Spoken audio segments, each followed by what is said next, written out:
Hello， 大家好，今日咧我做一個千層酥皮芝士嘅菜批，聽下啲聲先，好酥脆㗎呢個批。我係素口仔媽咪，今日用嘅菜咧，我用君達菜，咁可以用菠菜代替嘅，所以大家唔好睇到呢度就熄機啊，覺得好難買。咁仲有用法達芝士啦，即係 Feta cheese。咁都係超級市場有㗎啦，仲有呢個 Philly 皮喺超級市場嘅冰櫃你會揾到㗎啦。咁你可以 capture 呢個 page 慢慢睇下啲材料啊。咁呢個就係君達菜啦，咁你可能比較少見啊。咁咧首先我哋就係要佢啲葉啫，咁啲梗我哋切咗出嚟。咁佢啲葉咧其實好滑嘅，好似菠菜，所以你可以用菠菜代替。咁我哋想成個菜餡咧都係比較滑嘅，所以我就會切咗啲硬嘅梗。咁你就咁樣捲埋佢，咁樣切咧就會好容易切嘅啦。咁佢又叫做豬乸菜啦，咁你可能會聽過啊。咁呢個咧就係 Feta cheese 啦。咁呢隻牌子咧就唔係咁酥嘅，因為 Feta cheese 其實係用羊奶嚟做㗎。咁你揾個叉撩鬆佢就得㗎啦。咁就點解用呢個芝士咧？呢個芝士同埋呢個菠菜或者呢個君達菜咧好夾嘅，冇咁漏啦。咁我哋預備好晒啲材料咧，就可以做啦。咁你睇到啲菜好似好多，但係其實一陣煮落咧就會係好少嘅，因為佢會縮到好細。咁首先都係用牛油同埋橄欖油爆香咗啲洋葱同埋蒜頭先，同埋乾葱。咁點解要落橄欖油咧？一來可以用少啲牛油分量啦，二來咧就係冇咁容易燶啊啲牛油。咁如果太多牛油咧，就會好漏噶嘛，即係佢個味好重。咁我哋都要需要啲時間爆炒嘅，咁令到佢有啲半透明咧，咁就 OK 噶啦。咁都要花少少時間，因為我哋想個批個餡咧就比較滑嘅全部嘢。咁跟住就落埋啲菜啦。咁你見到哇滿晒一兜啊，好多啊！但係一陣間咧，你會睇到係縮到剩翻1/3嘅啫。佢個味咧其實好似菠菜嘅啲葉，但係個梗咧就好似西芹喎。其實兩種味喺同一棵植物度嘅。咁我就覺得分開煮就比較容易啲控制佢嘅味，因為其實佢個梗同個葉嗰味唔係好夾嘅，我覺得佢梗又硬啦、粗纖維啦，但係啲葉咧又滑喎，又完全都唔好似同一樣嘢唔拉家咁，所以我就會借用佢啲葉咯。咁我哋都揾啲鹽咧去爆咗佢先，等佢出多啲水。我哋想佢啲菜咧借低落嚟啦，即係走咗啲水。咁唔想個批太濕，所以咧我哋就要慢慢花啲心機炒一炒佢啦。又唔好炒到佢黃晒喎，只不過咧睇到佢出咗水咧，咁就 OK 噶啦。咁應該啲水我哋都會留翻嘅。咁因為我住新界啦，有一日咧就我老公帶個仔去放風啦，周圍行隔離啲農場咧，咁就見到呢個菜，咁就買咗一棵翻嚟。我足足食咗4餐啊，都先食得晒。好啦，你見到啲水啦，咁我哋 keep 翻佢，一陣間做個汁。咁就拎咗啲菜出嚟先啦。個汁咧又係揾牛油同埋麵粉推個麵撈先。咁我呢個份量比較多咗嘅，之後我都剩低咗大半碗。咁就推到啲麵粉同啲牛油融為一體啦，跟住咧就加翻頭先嗰個啲菜嗰啲汁出嚟。咁我分幾次加嘅，每次加嘢都咁，因為我容易啲控制到佢稀結度啊。咁就慢慢推佢啦，整到好似一個好結嘅白汁咁。咁我呢度可能有啲長㗎，因為我想成個過程俾你睇到嗰個稀結度嘅變化，因為講就好難形容嘅。咁你睇到我點做咧，就比較清楚啲。咁我之後我就會加水啦。如果唔夠嗰啲汁咧，咁就一路推佢，推到係比較結嘅汁，因為我哋一陣間加落個批度，我哋唔想佢太流質，咁就整到個批好濕啦。咁啊結結地，佢令到佢有味，亦都可以好似好 creamy 咁樣，就係我哋想要個狀態啦。係啦，跟住咧就都係加水咁樣。咁其實呢個方法做西餐即係整汁咧就好常見嘅。咁剩翻啲汁我嚟做咩咧？你可以愛嚟撈意粉啦。咁如果好多咧，你就成日當碗湯咁飲，就係好似80幾點湯咁樣咯。咁又放埋啲調味落去，胡椒粉啦，同埋有紅椒粉。即係 paprika， 咁就調一調係啲味，咁佢唔會好辣嘅，少少咁樣你可以因應翻自己中意嘅香草啦，你可以落其他香草，咁落啲鹽啦。咁我呢個落咗海鹽，你見到好似份量好多，但其實海鹽密度係好疏嘅，比起你餐桌鹽咧，其實佢係冇咁鹹嘅。如果同大家都係一羹嘅話咧，餐桌鹽嘅密度好高嘛，咁我哋要令到個汁都有啲味，咁一陣間食落個批咧就會有味啦。咁因為我哋會用啲蛋黃素面嘅，咁剩低啲蛋白咧，咁都夾呢個汁嘅，咁我倒埋落去冇嘥。但係如果啲蛋白有其他用途嘅，你可以唔落蛋白嘅，因為佢又係會令到個汁結啦。咁我就加埋落去。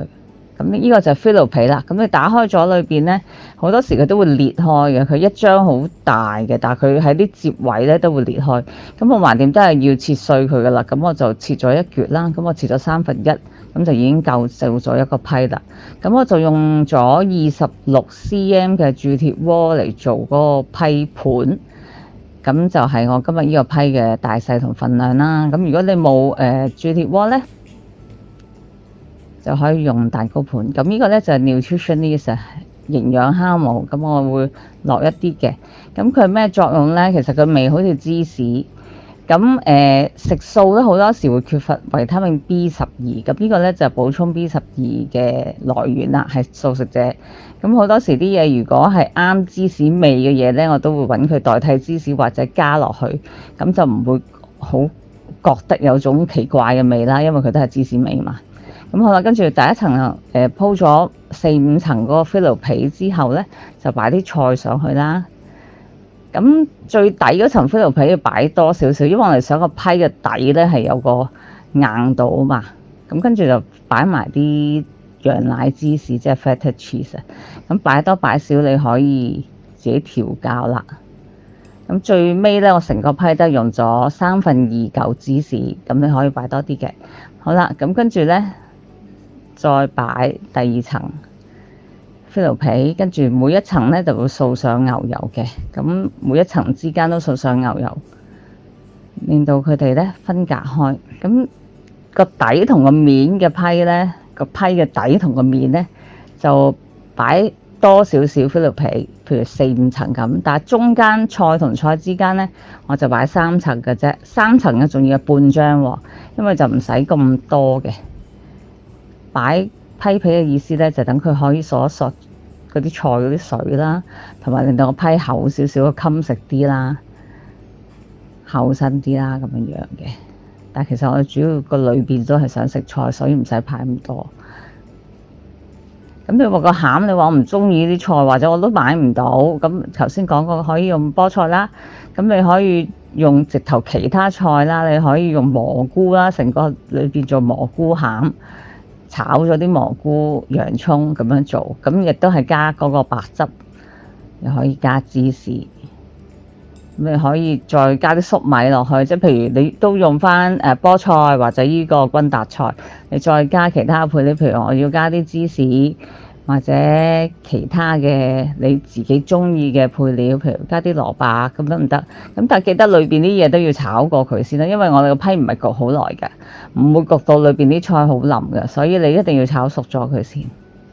咁又加嗰個白汁啦，即係每一層就係菜、芝士、白汁、菲路皮、菜、芝士、白汁、菲路皮咁樣，咁一層一層直至成個批完成為止啦。咁我都想講下咧，點解我叫素口仔媽咪啦？咁因為我大仔就2歲開始就自己識講嘢，開始就拒絕食肉啊。咁唔係我逼佢啦，都逼唔到啊。2歲你點逼咧？咁就係我個仔係素口仔，咁我係佢媽咪，就唔係素口媽咪咯，即係我唔係食齋㗎。咁好啦，到個面啦，咁我哋咧點樣令到佢自然啲咧？就揾幾張菲路皮摺一摺佢，咁就令佢自然啲咧。因為你冇辦法令到佢係光滑嘅，因為佢又唔會咁大張一個圓形咁冚得晒。咁你不如就摺下佢，等佢多啲好似酥脆嘅表面啦，即係佢粒粒突突咁，咪其實多啲角位焗出嚟，咪仲酥脆啦。跟住你上邊一定要擺牛油啦，你擺牛油佢先會靚身同埋酥脆嘅。咁佢最頂咧就掃蛋黃，咁就令到佢金黃色。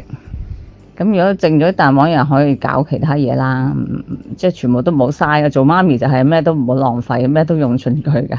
咁你見到好似功夫好多咁，但係其實我覺得絕對值得花時間做㗎。過程其實簡單嘅，不過都要即係擺少少時間啫。但係好好食㗎，你哋試下。咁呢啲材料已經做到咁大個批，其實都夠晒一家人下午茶咁樣樣。咁跟住我哋再整靚個邊，將頭先嗰啲邊咧就撥翻去中間，咁令到佢更加圓啦，同埋容易啲拎出嚟啊！中間咁就沿住個邊咧，就揾嘢撥翻去中間度。咁撥完之後咧，我哋再喺個邊個批邊同埋個鑄鐵鍋中間咧，拉一層油落去。令到佢更加唔會容易黐啦，容易啲拎上嚟啦，同埋更加酥脆啦。因為呢啲菲勞皮一掂到油先會脆嘅，係啦，咁就拉一浸油落去。咁唔需要焗好耐㗎，因為啲皮好薄，而裏邊啲嘢都係熟嘅。咁係我校咗190度焗咗20至25分鐘度就已經 OK。你見到表面金黃色聞到香味就其實就係得㗎啦，亦都唔使太大火。如果唔係就面頭都燶晒，下低又未熱。咁我加咗 poppy seed 啦，咁你可以加芝麻啦，或者芝士，你就可以加芝士碎喺面都得嘅。咁任你自己裝飾啦，咁就可以拎去焗噶啦。咁出咗嚟嘅效果咧，就係好脆啊！聽到啲聲都知係脆啊。咁我個仔就好中意食，因為脆卜卜嘛。咁有啲細路仔唔太中意食菜，但係有個咁嘅批皮咧，通常都吸引到佢哋食嘅。咁希望你哋加入我個群組啊，喺 Facebook 嗰度，或者咧訂閱、讚好、留言我嘅 YouTube channel。下次見，拜拜。咁你可以試下啦。